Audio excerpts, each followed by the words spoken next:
Hello guys, it's me, Januel, and for today's video, we will be learning about the Java arrays. So what is an array? Simply put, an array is a collection of elements of the same data type. Think of it as a container that holds multiple values, all of which are integers, all of which are strings, all of which are doubles, or any other valid Java data type. So in arrays, there are two types to declare it. Number one, declaring it with values. And number two, declaring it without values. So let's make an example to each of it. So our syntax in declaring array with values is that slash slash data type, then square brackets is equal to curly braces, value 1, comma, value 2, comma, value 3, close bracket, then semicolon. An array, you can tell that this is an array if there are square brackets. Here, the square brackets indicate that this is an array. Inside of it on our arrays, there's an individual value. This is what we call the elements. Inside of it, they are separated by comma.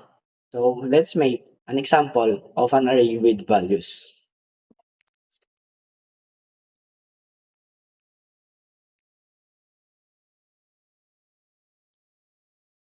So here our example. So we use the data type of string, and the name of our data type is weight classes. Then the square brackets, then our values is flyweight, welterweight, and heavyweight.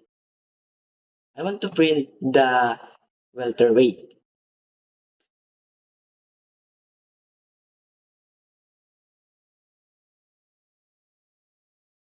So let's run our code.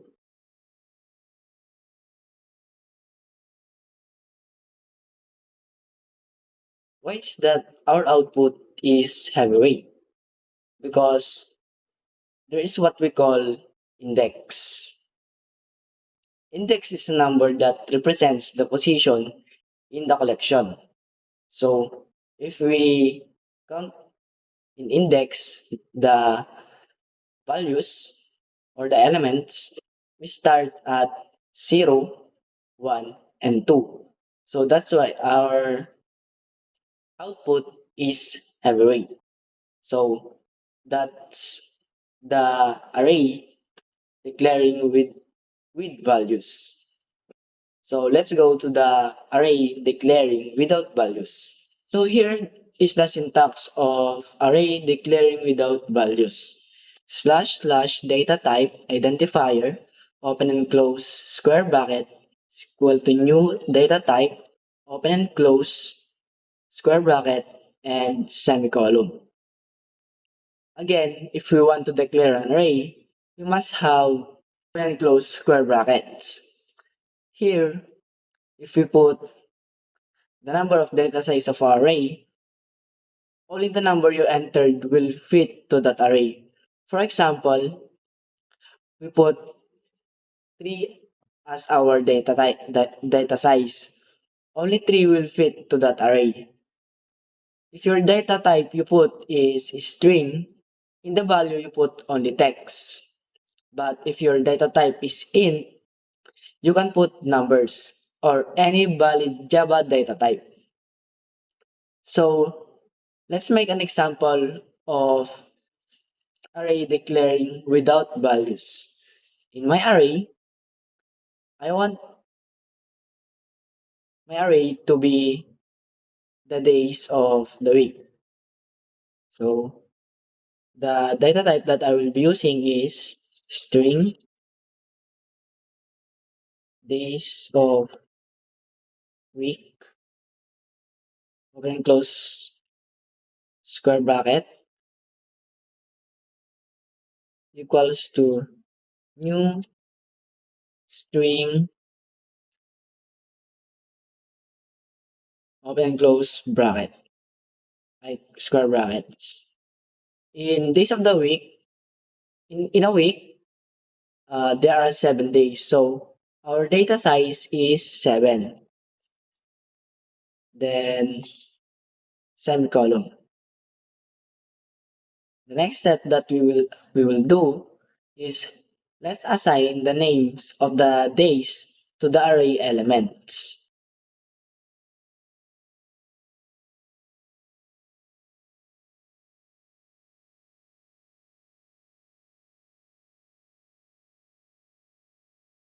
Again, if you are thinking about why I started 0, 0 to 6, there is what we call index that if we count the elements, we start to 0.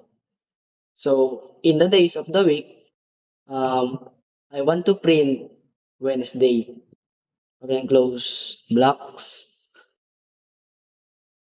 system that out that print days of week, the string name, then open and close block, then the index number of Tuesday, which is 3, then end of the statement, semicolon. So let's run it.